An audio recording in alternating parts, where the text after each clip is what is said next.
الحمد لله نحمده ونستعينه ونستغفره ونؤمن به ونتوكل عليه ونعوذ بالله من شرور أنفسنا ومن سيئات أعمالنا من يهده الله فلا مضل له ومن يضلله فلا هادي له ونشهد أن لا إله إلا الله وحده لا شريك له ونشهد أن سيدنا محمدا عبده ورسوله صلى الله تعالى عليه وأصحابه أجمعين أما بعد قال اللہ تعالیٰ فی سورہ البقرہ آیت 177۔ انشاءاللہ اس کا مطالعہ آج کرتے ہیں۔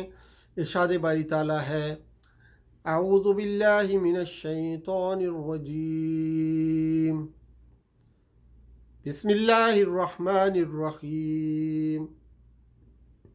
ليس البر أن تولوا وجوهكم قبل المشرق والمغرب ولكن البر من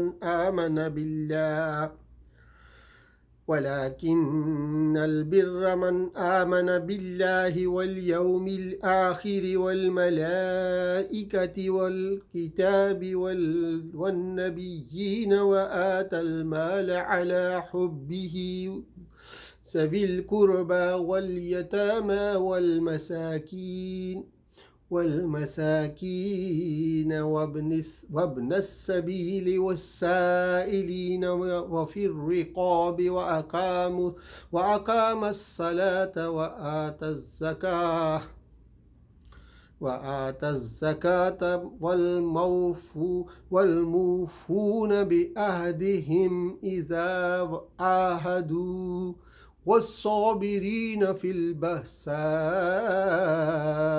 والضراء وحين البأس أولئك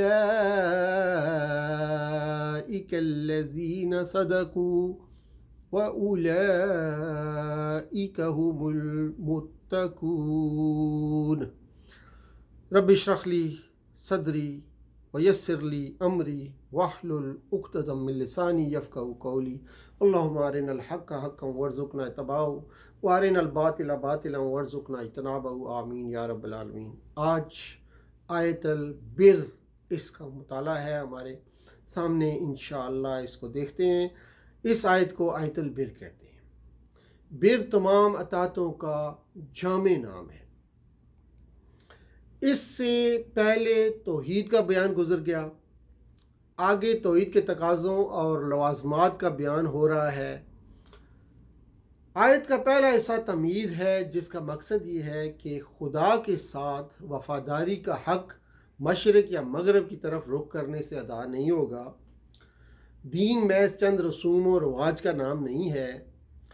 دین زندگی سے نہایت گہرے تعلق رکھنے والے اعمال و اخلاق کا مجموعہ ہے۔ امت محمد صلی اللہ علیہ وسلم سے کہا جا رہا ہے، تم پچھلی امتوں کی طرح محض چند رسوم کے بندے نہ رہ جائیں، بلکہ دین کی اصل حقیقتوں کو اپنائیں جو اس آیت میں ہیں۔ پانچواں یہ کہ انہی کو اپنا کر آپ اللہ کے ساتھ وفاداری کا حق ادا کر سکتے ہیں۔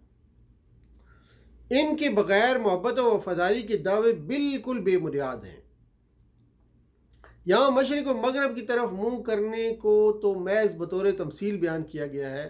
مقصود دراصل یہ ذہن نشین کرانا ہے کہ صرف ضابطے کی خانہ پوری کے طور پر چند مقرر مذہبی اعمال انجام دینا حقیقی نیکی نہیں ہے۔ تقویٰ کی چند معروف شکلوں کا مظاہرہ کر دینا بھی نیکی نہیں ہے۔ ظاہری رسم و رواج اور محض خانہ پوری کا اللہ کے ہاں کوئی وزن اور قیمت نہیں ہے۔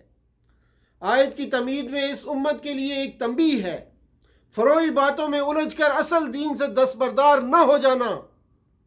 یہود و نصارہ کی طرح مچھر چھاننے والے اور اونٹ کو نگلنے والے بن کر نہ رہو۔ دین اسلام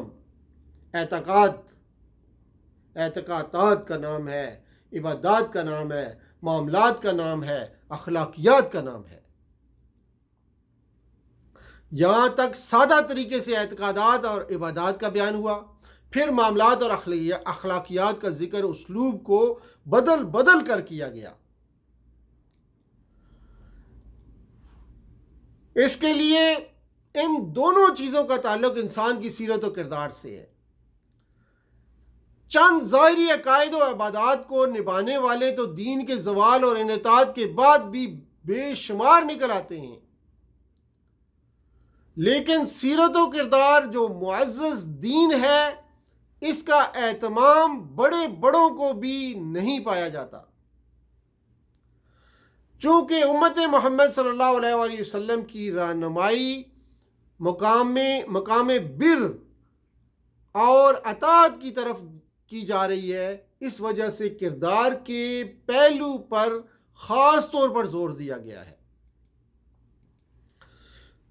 مقام بر اور اطاعت بغیر اعلیٰ کردار کے حاصل نہیں ہو سکتا، اور اعلیٰ کردار میں معاملات اور اخلاقیات کو اولین اہمیت حاصل ہے۔